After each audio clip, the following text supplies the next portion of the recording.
Good morning all of you.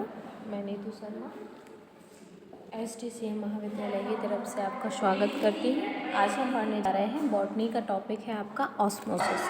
Osmosis में हम पढ़ेंगे उसकी डेफिनेशन के बारे में। ये आपका BSc थर्ड ईयर का टॉपिक है, ठीक है। BSc थर्ड ईयर में ये टॉपिक है आपका ऑस्मोसिस। उसके बारे में आज हम पढ़ेंगे। सबसे पहले तो ऑस्मोसिस होता क्या है उसकी डेफिनेशन पढ़ेंगे, फिर उसके टाइप्स पढ़ेंगे, मतलब ऑस्मोसिस जो है वो कितने प्रकार का होता है, कितने टाइप्स होते हैं। तो ये दो प्रकार का होता है, एक तो एंड ऑस्मोसिस और दूसरा आपका एक्स ऑस्मोसिस। फिर इसका हम एक्सपेरिमेंट पढ़ेंगे कि हम इसका जो एक्सपेरिमेंट है उसको हम किस प्रकार से करते हैं, ठीक है। जो ऑस्मोसिस की क्रिया है उसको हम किस प्रकार से संपन्न कर सकते हैं अपने एक्सपेरिमेंट के लिए, ठीक है। तो इसकी डेफिनेशन के बारे में यदि हम बात करें तो वह क्रिया जिसमें जल या दूसरे विलायक के अणु कम सांद्रता वाले घोल से अधिक सांद्रता वाले घोल की ओर विचरण करते हैं उसे हम क्या कहते हैं, ऑस्मोसिस कहते हैं, ठीक है। मतलब वह क्रिया जिसमें जो जल या फिर किसी भी विलायक के अणु कम सांद्रता वाले स्थान से किसकी ओर जाते हैं, अधिक सांद्रता वाले स्थान की ओर गति या गमन करते हैं, हम उसको क्या कहते हैं, विचरण करते हैं, उसको हम क्या कहते हैं, ऑस्मोसिस कहते हैं। अब टाइप्स ऑफ ऑस्मोसिस के बारे में हम बात करें तो ये दो प्रकार का होता है। एक तो होता है आपका एंड ऑस्मोसिस और दूसरा होता है आपका एक्स ऑस्मोसिस। तो एंड ऑस्मोसिस क्या होता है, वह क्रिया जिसमें परासरण के समय शरीर या सेल्स में जल या किसी दूसरे विलायक के अणु बाहर से अंदर प्रवेश करते हैं, ठीक है।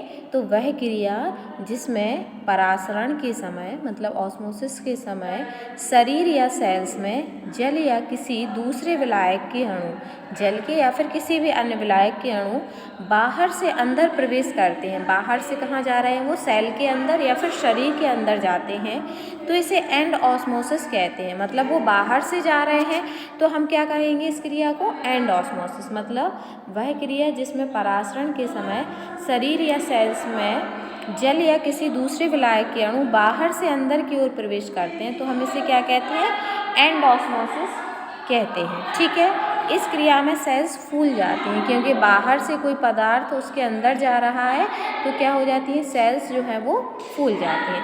दूसरा यदि हम बात करें एक्स ऑस्मोसिस के बारे में, तो वह क्रिया जिसमें परासरण के समय शरीर या सेल से वाटर या दूसरे विलायक के अणु बाहर हो जाते हैं, एक्स ऑस्मोसिस कहलाती है।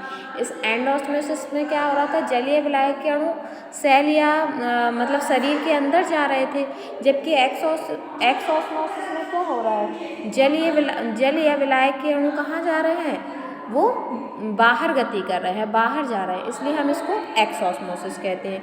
यदि हम इसके एक्सपेरिमेंट की बात करें, तो इसमें क्या रहता है, एंडोस्मोसिस में हमने क्या पढ़ा, जल या विलायक के अणु कहाँ जा रहे थे, शरीर के अंदर या सेल के अंदर जा रहे थे, तो जो सेल होती थी वो क्या हो जाती है, आपकी फूल जाती थी। लेकिन एक्सोस्मोसिस में हमने क्या पढ़ा, इसमें जल या विलायक के अणु शरीर या सेल से क्या हो रहे थे, बाहर जाते हैं, इसलिए हम इसको क्या बोलते हैं, इस क्रिया को एक्सोस्मोसिस। यदि हम इसके एक्सपेरिमेंट की बात करें तो ऑस्मोसिस जो है उसी क्रिया को हम डायग्राम के द्वारा समझ सकते हैं, जैसे कि आपको सामने डायग्राम दिखाई दे रहा है। तो सबसे पहले हम इसमें क्या लेते हैं, आपको ऑस्मोसिस को प्रदर्शित करने के लिए हम एक यू आकार की नली लेते हैं, ठीक है। यू आकार की ट्यूब लेते हैं, इसके आधार पर बीचों बीच एक पार्चमेंट पेपर को मजबूती के साथ बांध देते हैं। जो बीचों बीच इसमें क्या बांध देते हैं, हम पार्चमेंट पेपर बीच में बांध देते हैं। उसके साथ ही हम क्या करते हैं, अर्धपारगम झिल्ली की तरह कार्य करता है। और ये जो पार्चमेंट पेपर होता है वो किसकी तरह कार्य करता है, अर्धपारगम झिल्ली की तरह कार्य करता है। ट्यूब की दाईं भुजा में वाटर तथा बाईं भुजा में 10% शर्करा का घोल भर देते हैं। जो ट्यूब है उसके हम दाईं साइड क्या भरते हैं, वाटर, और बाईं साइड क्या भर देते हैं, 10% शुगर का सॉल्यूशन भर देते हैं। कुछ समय पश्चात देखने से पता चलता है कि जल के अणु दाहिनी ओर से बाईं ओर अर्थात शर्करा के घोल की गति करने लगते हैं। मतलब क्योंकि इसकी जो वो थी वो ज़्यादा था वाटर, तो वो क्या करता है, शर्करा की घोल की ओर क्या करने लगता है, गति करने लगता है। क्योंकि वाटर के अणुओं की सांद्रता कम होती है। इसी प्रकार दो अलग अलग सांद्रता वाले विलयनों को अर्धपारगम झिल्ली से पृथक करने पर भी विलायक या जल के अणु अर्धपारगम झिल्ली के क्या हो जाते हैं, आर पार हो जाते हैं। ठीक है, जबकि विलय के कणों द्वारा यह क्रिया नहीं होती है। इस प्रकार जल के अणुओं का अर्धपारगम झिल्ली द्वारा विसरण ही क्या कहलाता है, आपका परासरण या ऑस्मोसिस कहलाता है। जो प्लांट्स रहते हैं, प्लांट्स में पूर्ण रूप से अर्धपारगम झिल्ली नहीं पाई जाती है। जो हमारे पेड़ पौधे रहते हैं उनमें अर्धपारगम झिल्ली नहीं पाई जाती है, किंतु साइटोप्लाज्म में प्लाज्मा लेमा डिफरेंशियल परमिएबल तथा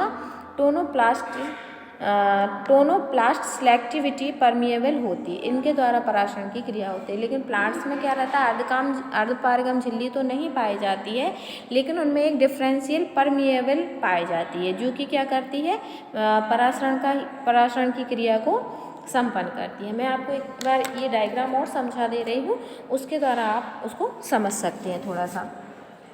जैसा कि आप देख पा रहे हैं डायग्राम में, जो आपका सबसे पहले यू आकार की नली होगी, यू आकार की हमने नली ली और उसके बीचों बीच हमने क्या लगा दिया, पार्चमेंट पेपर। ये हमने लगा दिया इसमें पार्चमेंट पेपर। जो पार्चमेंट पेपर है आपका, वो किसका काम करता है, अर्धपारगम झिल्ली का कार्य करता है। सेकेंडली हमने क्या किया, इसमें आगे जो